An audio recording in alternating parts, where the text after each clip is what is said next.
ये है गाइस आमेर किले का सबसे डरावना पार्ट। अब सबसे पहले तो आप ऊपर से देखो भाई, ठीक है। अब जैसे ही आप ऊपर से देखते हो आप और अब देखो, ये देखो ओ भाई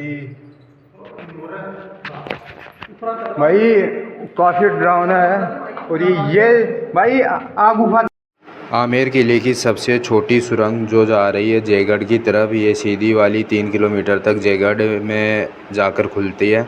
और ये गटर वगैरह कुछ बने हुए हैं और बाहर की तरफ जाने के लिए छोटी छोटी रास्ता बना हुआ है जिसमें एक ही आदमी आराम से निकल सकता है। अभी तक आपने पार्ट 1 और पार्ट 2 नहीं देखे तो देख लेना, क्योंकि शीश महल और दीवान महल मैंने उसमें बता रखा और एंटर करते समय की भी व्लॉग उसी में है, जाओ पहले वो देखो। और ये बाहर जाने का रास्ता है जो सीढ़ियों नुमा आकृति बनी हुई है। आमेर के किले का डरावना पार्ट, सबसे डरावनी वीडियोस यही है, यही वाली जगह ही है। सांस लेने में तकलीफ़ होती है इस जगह आते हैं तो बाहर की तरफ हम जा रहे हैं। गर्मी भी काफ़ी तेज़ और देखो कितनी छोटी छोटी सुरंग बनी हुई है। आमेर किला 16वीं शताब्दी में राजा मानसिंह ने बनवाया था। और इस किले की ख़ास बात यह है, ये किला अरावली पर्वतमाला के ऊपर बना हुआ है। ये देख सकते हो चारों तरफ से आपको दुर्ग ही दुर्ग देखने को मिलेंगे, मतलब पर्वत ही देखने को मिलेंगे। टोपी नुमा आकृति महलों की बनाई हुई है जो चारों तरफ से ये वीरान हो चुका है। वैसे आमेर किला पुरातत्व विभाग के अंतर्गत आता है। यहाँ पे पर्यटक घूमने का मुख्य केंद्र बना हुआ है।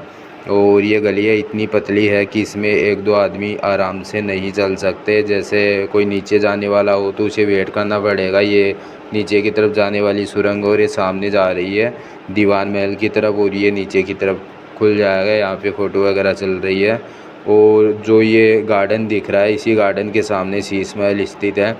और शीश महल को शीश महल इसलिए बोला जाता है क्योंकि कांच का पूरा वो कांच का जैसा लगता है, ठीक है, इसीलिए उसको शीश महल के नाम से बोला जाता है।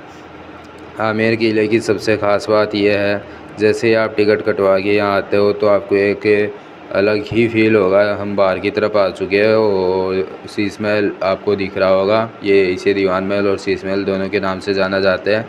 सामने अरावली पर्वतमाला, और जैसे इसके नीचे जाओगे तो वहाँ तक कोई टिकट प्राइस नहीं है, बट यहाँ आते हो तो टिकट प्राइस है। इस जगह आते हो तो आपको टिकट प्राइस देनी होगी। हम जा रहे हैं बाहर की तरफ। उम्मीद करते हैं ये व्लॉग आप लोगों को अच्छी लगी होगी। आमेर किले की हमने ऊपर से लेकर नीचे तक विज़िट करवाया। अब हम करने वाले हैं नाइट भी, यहीं पे नाइट तक रहने वाले, वो पार्ट आएगा एक अलग से। बट आप देख सकते हो कि पर्यटक मानसून दिवस पर सबसे ज़्यादा भारी भीड़ आमेर किले में देखने को मिली। अदरवाइज़ नॉर्मल डे पर इतनी नहीं रहती होगी, देखा होगा आप लोगों ने। और अगर इस वीडियो पर रिस्पॉन्स रहा तो मैं बता भी दूंगा कि इतनी नहीं होती। बाकी पर्यटक काफ़ी ज़्यादा आते हैं। हम निकल चुके हैं बाहर की तरफ। ये बाहर की तरफ निकलने का रास्ता है। यहाँ तक अगर आप आते हो तो आपको कटवानी पड़ती है टिकट। अब इस किले के अंदर जाते हो ना, तब चाहिए होगी आपको टिकट प्राइस, जो 200 से लेकर 400 के बीच स्थित है।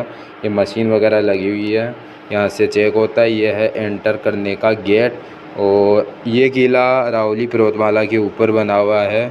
हवा काफ़ी तेज़ आती है, गर्मी का मौसम है इसलिए थोड़ा दिक्कत हो रही है। अब मैं आपको दिखाता हूँ राजा मानसिंह जो शीतला माता की मूर्ति लेके आया था बंगाल की खाड़ी से, वो आपको दिखाता हूँ। मतलब बांग्लादेश से वो मूर्ति लेके आया था। वो मंदिर कहाँ पे है शीतला माता का, काफ़ी सुना होगा आपने वीडियोस में। जो राजा मानसिंह की वीडियो वायरल हुई थी वो बच्चे के रूप में, तो चलो मैं आपको वो मंदिर दिखाता हूँ। मंदिर में जाने का रास्ता किस साइड से है? आमेर किले में अगर आप विज़िट करते हो दीवान महल शीश महल से जैसे ही बाहर निकलते हो, उस मंदिर को देखने के लिए कौन से वाले रास्ते की साइड से चलना पड़ेगा? तो चलो, जैसे ही आप मेन गेट से बाहर निकलते हो तो आपको इस वाले रास्ते से आना है। जैसे ही यहाँ पे सीढ़ियाँ बनी हुई है तो थोड़ा तेज़ तेज़ आपको चलना है, क्योंकि ऑटोमेटिक पैर तेज़ चलने लग जाता है। ये रहा वो गेट, जो अभी मंदिर बंद हो रखा है क्योंकि 4-5 का टाइम हो गया होगा। और मंदिर के अंदर आप फ़ोटो वगैरह शूट नहीं कर सकते, कैमरा अलाउ नहीं है, तो यहाँ पे मंदिर बंद है। और यहाँ से आप नीचे उतरते हो तो यहाँ पर कोई टिकट प्राइस नहीं है, यहाँ फ्री में आ सकते हो। यहाँ तक आप फ्री में आ सकते हो, मंदिर में भी फ्री में जा सकते हो। बट जैसे ही मंदिर वाले ऊपर वाले शोर से आप ऊपर जाते हो, मतलब शीश महल दीवान महल और भी कुछ देखना चाहते हो, तो भाई फिर टिकट प्राइस है जो मैंने बताई आपको। और अरावली की पहाड़ियों में बसा ये आमेर का दुर्ग आप लोगों को कैसा लगा हो, जो जयपुर को अपनी ओर आकर्षित करता है, जयपुर में आने वाले पर्यटकों को।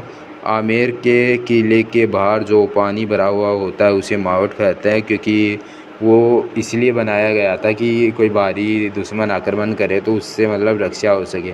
किले के सामने पानी, चारों तरफ से पानी भरा हुआ है, तो उसको पार करके आना थोड़ा डिफ़िकल्ट होता था बाहरी राजाओं के लिए, मतलब जो आक्रमण करने वाले होते थे।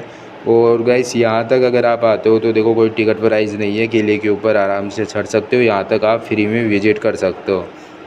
जयपुर के आमेर किले का व्यू कैसे लगा हो, अगर अच्छा लगा हो तो लाइक शेयर सब्सक्राइब कर देना। जो ऊपर वाला गेट था उस गेट को सूरजपोल के नाम से भी जाना जाता है। अब सूरजपोल वाले गेट से मैं नीचे उतर रहा हूँ।